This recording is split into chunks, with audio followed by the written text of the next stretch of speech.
So I was gonna do an oil change on the bike, and that's why you kind of see it hanging in the back, because if you don't know, the Grom, when it's swapped, the motor is actually clocked a little bit more forward, so you can't actually get the proper oil levels when it's on the ground. But nonetheless, that'll be later in the video, probably. But we got a package. Now this package, I've been excited because it's a long time coming, and it took a little over 2 weeks to get this all sorted out, custom made and shipped out. So, flip it this side so you don't see my address information. But what we have in this box is, it's very anticlimactic. But before I show you what's in the box, let me show you some mods that I did a few days ago. First on the list is this low mount exhaust from PLR. Originally, the bike came with a high mounted one, but since I'll be slowly converting this into an adventure Grom, I need as much room as possible for storage. And as far as muffler options, we have the original muffler that came with the bike, a shorty version, as well as a dual tip side exit straight pipe. Well, I couldn't decide on which one to choose, so I put a poll out. And to my surprise, the side exit won. But after giving it some thought and staring at it for a while, I took it off because I just didn't think it looked right. And plus, it was a straight pipe, so I'm thinking my eardrums probably wouldn't be too happy.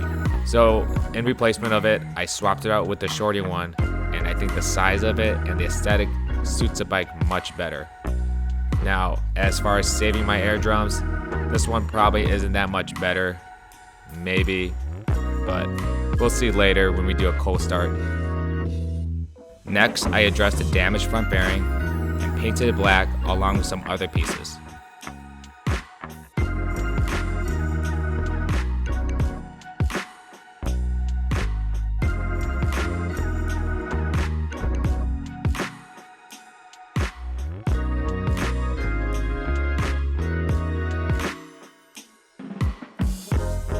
For the main bearings, I used some leftover Nardo Gray vinyl I had from another project.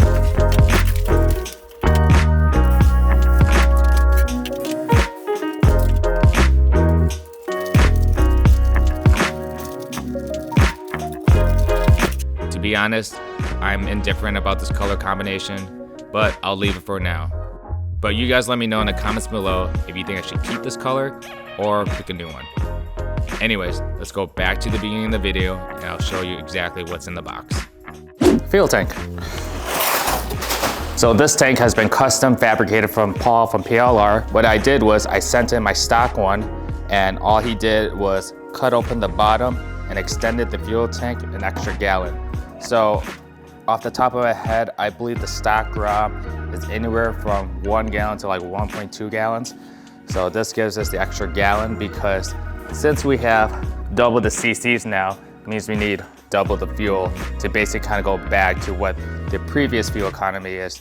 From what I read online, the average that people got on their Groms or on their swap Groms is anywhere from 40 miles per gallon up to like 60 miles per gallon.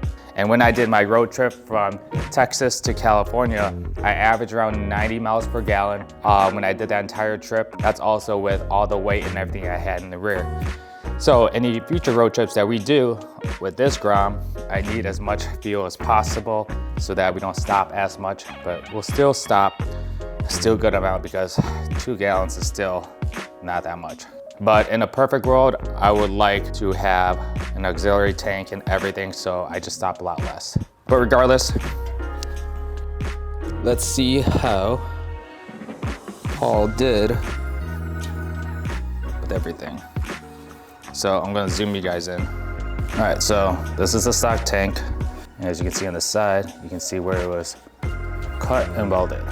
The welds look good here. We'll put onto the side. So from everything I can tell, everything looks pretty good. The welds look good. Everything looks nice and uniform.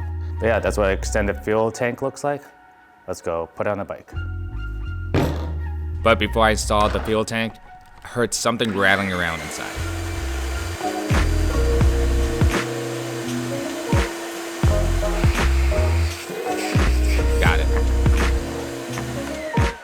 Now, since this tank has been extended, it means that there's no more gap between the tank and the frame.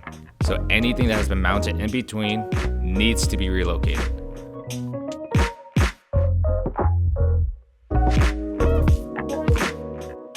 Unfortunately, I immediately ran into an issue when I tried to mount the tank. It was hitting the frame.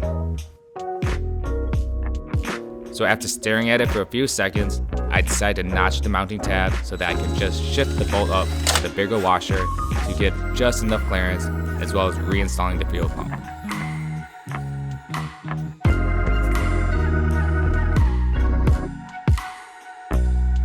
And just in case the tank were to ever shift down and rub on the frame, I cut a small piece of foam to wedge in between it.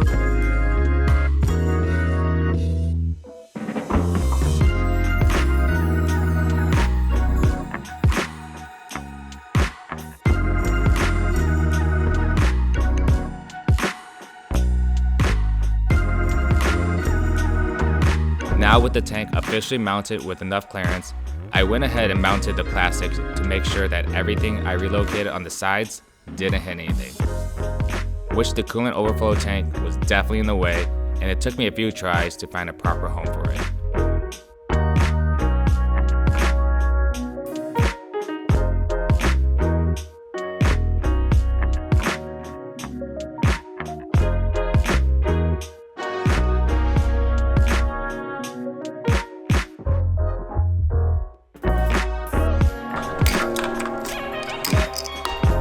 After that, I realized I never tested the tank for any leaks, so I took all the plastics back off, put the bike on the ground, and rolled it into a more lit area in the garage.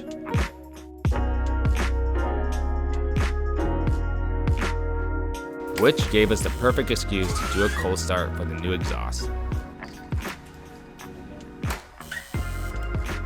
This is with the baffles in,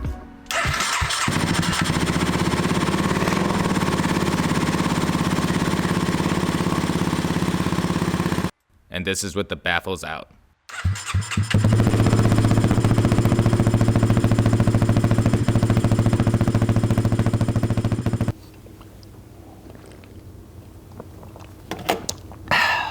So unfortunately, there's a fuel leak somewhere. I smell gas. So we're gonna go look over everything. I think I know what the issue is, but we're gonna save that for the next video, as well as install a new LED headlight. If you guys have any other suggestions what you want me to do to this soon-to-be adventure Grom, let me know in the comments below. And make sure to subscribe and follow my Instagram, because next week we are traveling to Texas because my special delivery of a vehicle that we're importing from Japan has finally arrived. So we're gonna go pick that up and start another whole series on another cool adventure vehicle. So I'm very excited for this year. So much in store, but we gotta get this baby done and then get the other vehicle up to spec for what we need to get done. So much to do, so little time, and so little money, but we'll get it done. Nonetheless, I'll see you guys in the next update video about this thing, and then see you guys with the new JDM right-hand drive vehicle that we got from Japan. All right, see you guys in the next video.